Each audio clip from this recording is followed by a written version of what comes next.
Solve exercise 5.2. Question number 1. Find the factors of the following. Question number 1 में पहला question है 7 के हमें फैक्टर्स फाइंड आउट करना है। तो 7 की आप सबसे पहले तो अभी आपको जो सॉल्व करके बताया था कि फैक्टर्स कैसे फाइंड आउट करते हैं, तो सबसे पहले तो 1 होता है फैक्टर, 1 7 या 7 और 2 इसके में आएगा नहीं, 2 3 4 7 की टेबल में आता नहीं, 7 आता नहीं है इनकी टेबल में, तो डायरेक्ट 7 इसका फैक्टर होगा। तो 1 और 7 इसके फैक्टर हैं। क्वेश्चन नंबर 2 देखिए 63 के आपको फैक्टर्स फाइंड आउट करना है। तो सबसे पहले तो 1 है इसका, इसके बाद आप देखें 3 है, 3 की टेबल में भी आ जाएगा, 7 में भी, 9 21 और 63, और इनके आप फैक्टर्स को फाइंड आउट करेंगे पहले। Question number 2, find the common factors of the following. जैसे 8 और 12 का कॉमन फैक्टर फाइंड आउट करना है, तो सबसे पहले आप 8 के फैक्टर्स फाइंड आउट करेंगे। 8 के फैक्टर्स होंगे 1 2 4 और 8।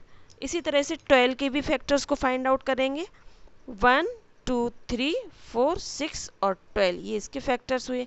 अब इन दोनों के नीचे आप एक लाइन को ड्रॉ कीजिए, इसके बाद इनके आप कॉमन फैक्टर्स फाइंड करेंगे। कॉमन का मतलब होता है कि ऐसे फैक्टर्स जो दोनों में ही आए हैं। तो आप देख रहे हैं कि 1 तो दोनों में आया है, यहाँ पर 1 में सर्कल लगा दिया है मैंने, 2 भी दोनों में आया है, 8 में भी आया है, 12 में भी आया है, और 3 नहीं आया है दोनों में, है ना। अब 4 आया है, 8 में भी आया है और 12 में भी आया है, और इसके बाद कोई से भी नहीं आए हैं। तो इसका जो कॉमन हुआ है 1 2 और 4, ये कॉमन फैक्टर हुए हैं।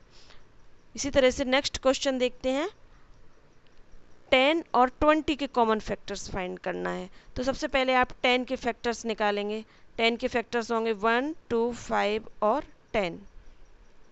अब 20 के फैक्टर्स देखेंगे 1 2 4 5 10 और 20। इसके बाद इसके आप कॉमन फैक्टर्स फाइंड करेंगे। कॉमन का मतलब जो दोनों में आया हो, 10 में भी हो और 20 में भी हो। तो आप देखेंगे 1 तो दोनों में आया है, 2 भी दोनों में आया है, 5 भी दोनों में आया है, और 10 भी, 10 और 20 का फैक्टर है। बस ये इतने ही हैं, तो ये सभी इसके कॉमन फैक्टर्स हो गए।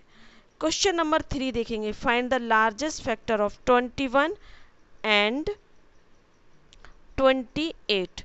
21 और 28 का लार्जेस्ट कॉमन फैक्टर्स निकालना है। सबसे पहले आप 21 के फैक्टर्स फाइंड आउट करेंगे।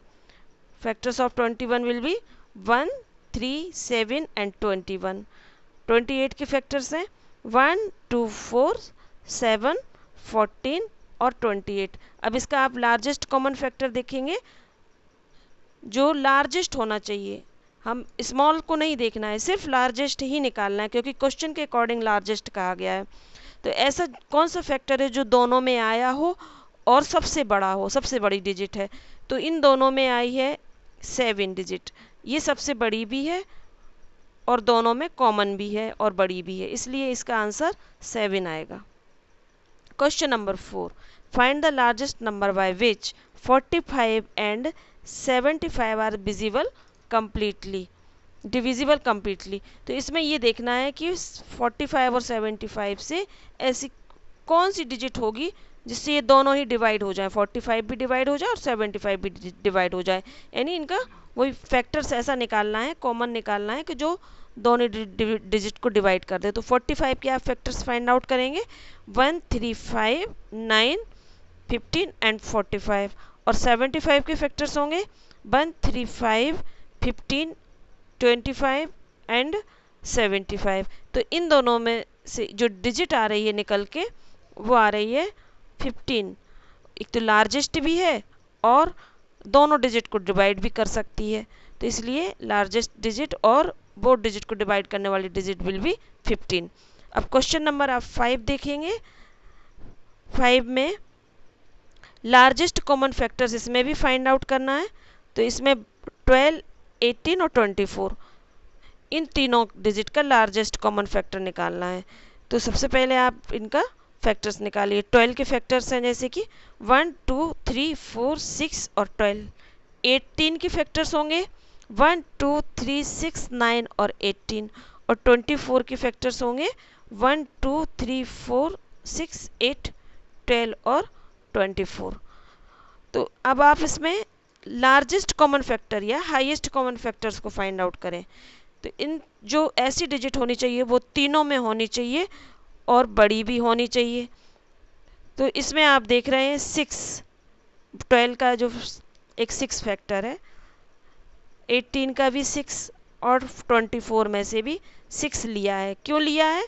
क्योंकि 6 ही इसमें ऐसी दिख रही है कि जो तीनों में आई है और लार्जेस्ट है। बाकी की लार्जेस्ट डिजिट या तो 12 में है, जैसे 12 आया है, 12 में भी आया है, 24 में आया है, लेकिन वो 18 में नहीं आया है। तो इस तरह से नहीं लिख पाएंगे। तो केवल हमें वही लिखना है जो तीनों में आया हो। तो इसमें से आंसर विल बी 6। और क्वेश्चन नंबर जो 6 है वो सेम बिल्कुल 5 की तरह है, तो उसको आप सेल्फ करेंगे। अब हम क्वेश्चन नंबर 7 बताएंगे। Milk contain 20 and 30 litre milks. What is the measure of the largest utensil so that which can measure both cans completely?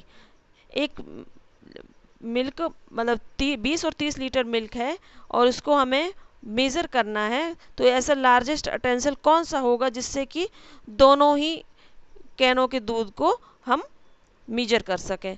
तो जैसे कि आप 20, 20 और 30 इन दोनों के आप पहले फैक्टर्स निकालिए। तो 20 का फैक्टर्स होगा 1 2 4 5 10 एंड 20 एंड 30 का फैक्टर है 1 2 3 5 6 10 15 एंड 30। अब इनमें से आप ऐसी डिजिट को चूज़ करना है कि जो दोनों को ही डिवाइड कर सके और उसका हाईएस्ट कॉमन फैक्टर के रूप में निकल के आए। तो इनमें ये देखेंगे आप ऐसी दोनों में ऐसा कौन सी डिजिट है जो हाईएस्ट कॉमन फैक्टर की तरह है। तो इसमें से आप हाईएस्ट कॉमन फैक्टर ऐसा देखेंगे जिसे 20 में भी 10 आ रहा है और 30 में भी 10 आया है, और इसके बाद ऐसी कोई हाईएस्ट फैक्टर नहीं है कि जो दोनों में आई हो। तो इसलिए 10 एक ऐसी डिजिट है जो दोनों को 20 को भी डिवाइड कर सकती है और मेज़र कर सकती है, 20 लीटर वाली कैन को भी और 30 लीटर वाली कैन के भी मेज़र कर सकती है। अब क्वेश्चन नंबर 8 देंगे। फैक्टर्स ऑफ 8 और फैक्टर्स ऑफ 16 निकालना है। इनका हमें एक तो कॉमन फैक्टर्स भी निकालने हैं और हाईएस्ट कॉमन फैक्टर भी निकालना है, दोनों ही निकालना है। तो पहले आप 8 के फैक्टर्स निकालेंगे। 8 के फैक्टर्स होंगे जैसे कि 1 2 4 और 8। और 16 के फैक्टर्स होंगे 1 2 4 8 और 16। तो इनमें से सबसे पहले आप इसके कॉमन फैक्टर निकालिए जो दोनों में आया हो। तो देखो 1 तो दोनों में आया है, 2 भी दोनों में आया है, 4 भी दोनों में आया है और 8 भी आया है। तो ये तो इसके कॉमन फैक्टर्स हो गए। और इसका हाईएस्ट कॉमन फैक्टर देखेंगे जो सबसे बड़ी डिजिट है और कॉमन है। तो 8 दोनों में आई है और ये सबसे बड़ी डिजिट है और ये कॉमन है। तो ये 8 इसका हाईएस्ट कॉमन फैक्टर हो गया है। इस तरह से ये सारे क्वेश्चन कंप्लीट किए हैं और इसमें से जो बाकी रिमेनिंग क्वेश्चंस हैं वो आप सॉल्व करेंगे। सभी का पैटर्न एक है, एक सा ही है, बस इसमें आपको फैक्टर्स निकालने आने चाहिए।